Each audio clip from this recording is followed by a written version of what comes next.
അയാളങ്ങനെ ചെയ്തുകൊണ്ടേ ഇരിക്കായിരുന്നു. അയാൾക്ക് ഒരിക്കലും അറിയില്ല അയാൾ ഒരിക്കലും ഇതേപോലെ സംഭവിക്കുന്നു. ഇതുപോലെ തന്നെയാണ് നമ്മളൊക്കെ. പാൽ വിറ്റ് ജീവിക്കുന്ന ഒരാളുണ്ടായിരുന്നു.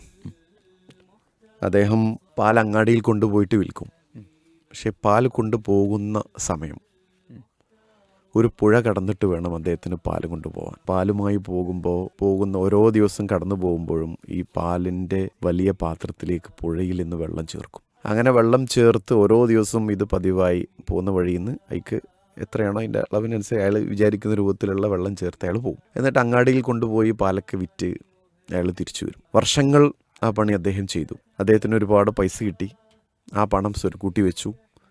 അദ്ദേഹത്തിൻ്റെ മോളെ കല്യാണമായി. അങ്ങനെ മകളെ കല്യാണത്തിനു വേണ്ടി അദ്ദേഹം ഒരുക്കി വെച്ച പണമെല്ലാം ഉപയോഗിച്ച് മകൾക്കുള്ള ആഭരണവും വസ്ത്രങ്ങളൊക്കെ വാങ്ങി ഒരു ദിവസം ഇതുപോലെ തന്നെ ആ വഴി പുഴ കടന്നു വേണം അങ്ങാടിയിലേക്ക് എത്താൻ. അങ്ങാടിയിൽ പോയി ആ സാധനങ്ങളൊക്കെ ആയിട്ട് അദ്ദേഹം ഇങ്ങനെ തിരിച്ചു പോരുമ്പോൾ തോണിയിൽ കയറി തിരിച്ചു വരികയാണ്. വരുന്ന വഴിയിൽ തോണി മറിഞ്ഞ് വെള്ളത്തിലേക്ക് അദ്ദേഹം വീണു. അദ്ദേഹത്തിൻ്റെ കയ്യിലുള്ള എല്ലാ ആഭരണങ്ങളും അയാൾ വാങ്ങിവെച്ച സാധനങ്ങളെല്ലാം പുഴയിൽ ഒലിച്ചുപോയി. അയാൾ മാത്രം രക്ഷപ്പെട്ടു എന്നതാണ് കഥ. നമ്മുടെ സ്വന്തമായ വിലാസത്തിൽ എഴുതിയ കത്തുകളാണ് നമ്മൾ ചെയ്തു വെക്കുന്ന ദ്രോഹങ്ങൾ എന്ന് പറയാറുണ്ട്. അപ്പോൾ അവിടെ കൃത്യമായിട്ട് പലതും നമുക്ക് തിരിച്ചു വരും. പുഴയിൽ നിന്ന് അദ്ദേഹം എടുത്ത് നേടിയതൊക്കെ പുഴയെടുത്ത് പോയി എന്ന് പറയാറുണ്ട് ആ കഥയിൽ. എന്നതുപോലെ ചിലതൊക്കെ നമ്മൾ ചെയ്യുന്ന വഞ്ചന, ആ വഞ്ചനയൊക്കെ നമുക്ക് തിരിച്ചു കിട്ടും എന്ന് ഓർമ്മപ്പെടുത്തിയ ഒരു കുഞ്ഞു കഥ. പലപ്പോഴും ചെറിയ ചെറിയ കാര്യങ്ങൾ പോലും നമ്മുടെ ജീവിതത്തിൽ നമ്മൾ അടയാളപ്പെടുത്തുന്ന, അല്ലെങ്കിൽ നമ്മൾ എവിടേക്കോ ചില കുറുക്ക് വഴികളോ ചില ട്രിക്കുകളൊക്കെ ഉപയോഗിച്ച് എവിടെയൊക്കെ നേടാൻ ശ്രമിക്കുന്നുണ്ടോ,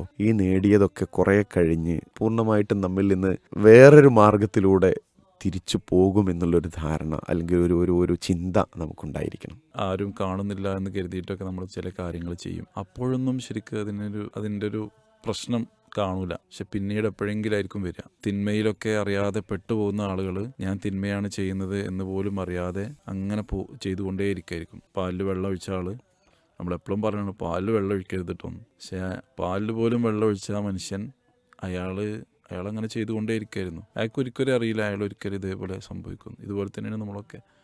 ഇപ്പോൾ ഒരു വിശ്വാസിയെ സംബന്ധിച്ചിടത്തോളം അള്ളാഹു സുബ്ഹാനഹു വ തആല ക്യാമറ എപ്പോഴും ഓണാക്കി വെച്ചിട്ടുള്ളത്. പാലുകാരന് പറ്റിയതുപോലെ നമുക്കാർക്കും പറ്റാതിരിക്കട്ടെ. അനുഭവങ്ങൾ നമുക്ക് നല്ലൊരു പാഠമാകട്ടെ.